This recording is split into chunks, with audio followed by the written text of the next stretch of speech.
The formal definition of a limit sounds kind of scary, but the formal definition is if f of x, which f of x, is that an x value or a y value?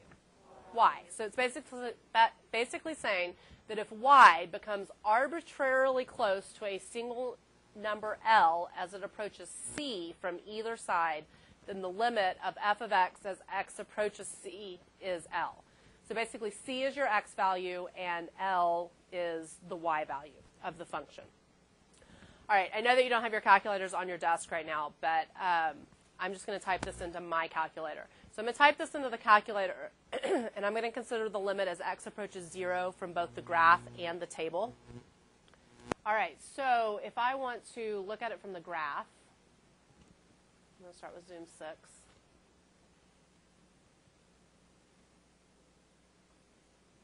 Okay, as x approaches 0, what does it look like the y value is approaching? 2, okay. And I can also look at the table. If I want to look at the table, then I would go to table set, and I want to start the table where the limit, the x value that the limit is approaching. So in this case, I'm interested in where x is approaching 0. So it started at 0. In your delta table, you want to be something pretty small, probably either 0.1 or 0.01. I'm going to start with 0.01. And as x approaches 0, the y value of the function is actually undefined, but the limit is the y value that I'm approaching. So if that undefined was replaced with a number, what's the logical number that would be there? 2, right. Right above in that table, it's a little bit less than 2, and right below, it's a little bit more than 2. So 2 is kind of the logical number in there. So it's okay for the function to be undefined at that point. I just want to know the y value that I'm approaching or getting closer to. So this limit actually equals 2. So the existence or the non-existence of f of x, so whether the function actually exists at that point, has no bearing on the existence of the limit. So in this case, the limit is 2, but does f of 0 exist? Right. And you can use D and E for does not exist. So f of 0 doesn't exist, but the limit as x approaches 0 does exist, and it happens to be 2. All right, find the limit as x approaches 2 of f of x, where f of x equals 1 as long as x does not equal 2, and f of x equals 0 if x equals 2. Okay, well, this is a piecewise function. So let's go ahead and graph this piecewise function.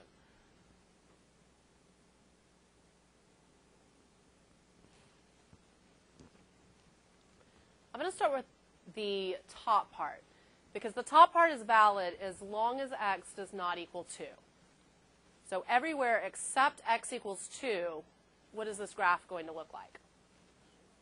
Straight line. Be a little bit more specific than straight. Horizontal. Good. It's a horizontal line that goes through y equals 1. Okay. But at x equals 2, I have a hole. When x actually does equal 2, what's the y value? 0. So I'm going to put a dot right there. What is the domain of that function? All real numbers, right. There's a hole in that graph, but I do have a dot in the same x value as that hole. So the domain is actually all real numbers. Is this function continuous? No, it's not continuous. We'll talk more about a formal definition of continuity, but for right now, I'd have to pick up my pencil to trace that graph, so it's not continuous. All right, so I want to know the limit as x approaches 2. So as x is getting closer and closer and closer to 2 from both the left side and the right side, what are the y values approaching? 1. Now, the fact that f of 2 equals 0, that's the value of the function, has no bearing on the existence or the value of that limit. So the value of the limit is 1, but the value of the function is 0. So sometimes the value of the limit and the value of the function are different.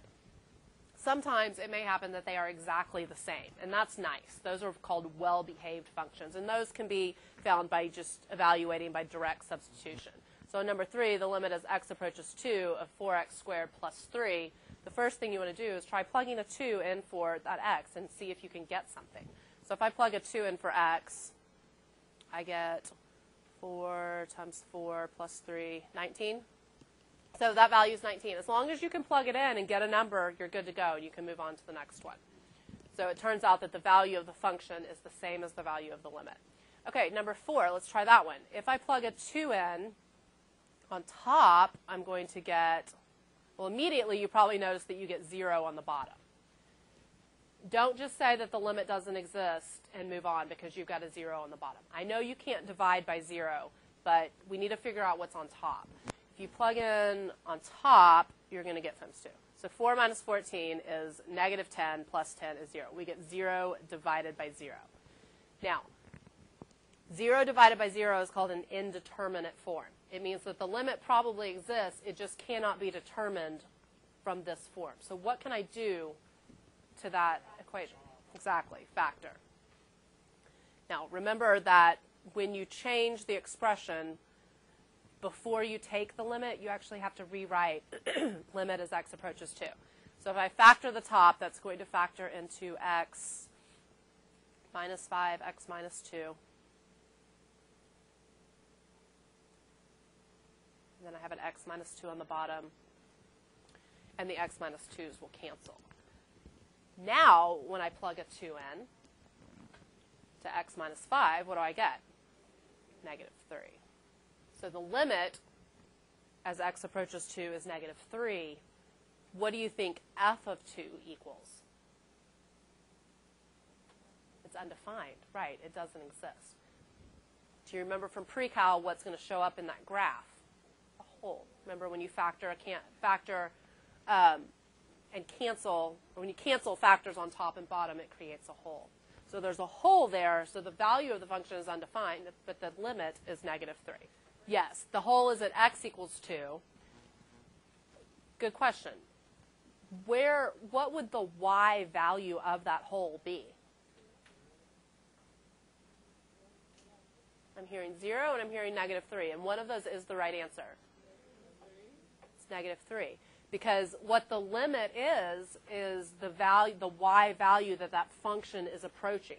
So the y value of that hole is negative 3 because that limit is getting closer and closer and closer to negative 3 before it hits that hole. Okay, so just to reiterate that the value of the limit is related to behavior near x equal 2 and has nothing to do with the value of the function at x equal 2. Or whether f of 2 is even defined. All right, but not all limits actually exist. There are times when a limit does not exist, and there are 3 specific times. All right, the first, and you may remember this from last year, is when you have behaviors that differ from the left or from the right. Okay, so let's think about the function absolute value of x over x. I'm glad you don't have a calculator on your desk because I want you to think about this. If x is 1, what would the y value be of absolute value of x over x? 1. So you have 1 over 1. If x is 2, what would the y value be? Also 1. If x is 3, what would the y value be? Okay, so I'm kind of thinking that I'm going to have a horizontal line at y equal 1.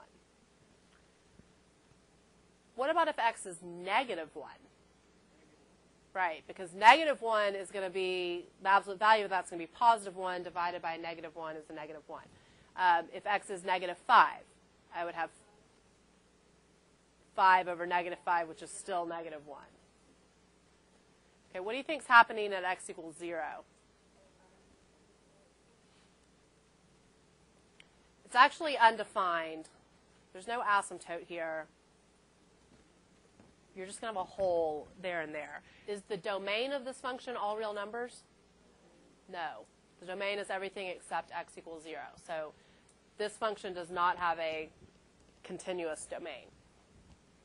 All right, so the limit as x approaches 0 of this graph does not exist. And the reason that it does not exist is from the right side, if you come from the right towards x equals 0, the y values are approaching 1. But when you're coming from the left, the y values are approaching -1. So anytime there's a jump in the graph, your limit is not going to exist. Does the limit as x approaches 5 of this graph exist? Yes. What is it? Yes.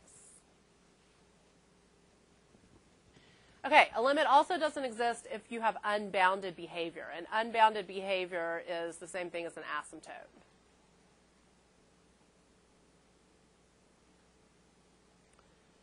The graph of 1 over x squared looks like this. So as x approaches 0, from the right side, your y values are approaching what? Infinity. And from the left side, it's also approaching infinity, but because you're not approaching a specific number, that limit is said not to exist. Now, I'm okay with you telling me that that limit is infinity, but saying that it's infinity is basically saying why it doesn't exist, not that it does exist. So it's just more specific than saying does not exist. And really saying that that limit is infinity is probably the better thing to do. So you can go ahead and say that it's infinity, but technically it doesn't exist. Okay, and then the last one is wildly oscillating behavior. If you were to graph the cosine of 1 over x,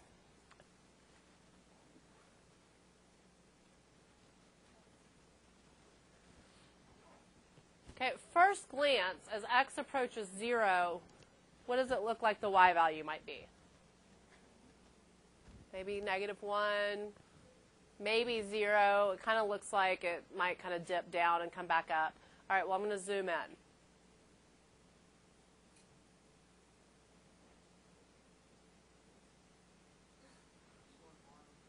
It is one wild graph.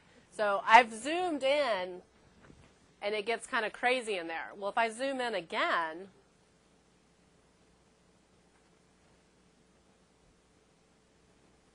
it gets even crazier. This is the strangest graph, because the more you zoom in around the origin, the crazier that gets. Well, in terms of technical vocabulary, that is said to wildly oscillate around x equals 0. So that's my picture of wildly oscillating. And that's the third reason why a limit will not exist. That's a good question. No, it would exist everywhere else, but it's just at x equals 0. Okay, so remember that the limit does not depend upon the value of c. So let's find each limit if it exists. So for number 5, the limit as x approaches 2. What do y'all think? It's 1, right. The y value, there's a hole there, but the y values are approaching 1. What about as x approaches 1? 0, right. If there's no hole, if it's just a line, it's just the value of the function. Okay, on number 6, what's the limit as x approaches 2? Does not exist, right. And we can do D and E for does not exist. And the reason it does not exist is because of the jump. Okay, it has nothing to do with the fact that one side is a hole and one side is a closed circle. It's that when you're coming from the right side, the y values are approaching 1, and when you're coming from the left side, the y values are approaching 1. Okay, what's the limit as x approaches 0? -1. Okay, let me tack something else on here. What's the value of f of 2? Good. F of 2 equals 1 because you do have a closed circle there. Okay, 7 is my attempt at wildly oscillating. So the limit as x approaches 0 on number 7 does not exist. So that was just to show you that when I draw that, I'm meaning wildly oscillating. And number 8, the limit as x approaches 1 is -1.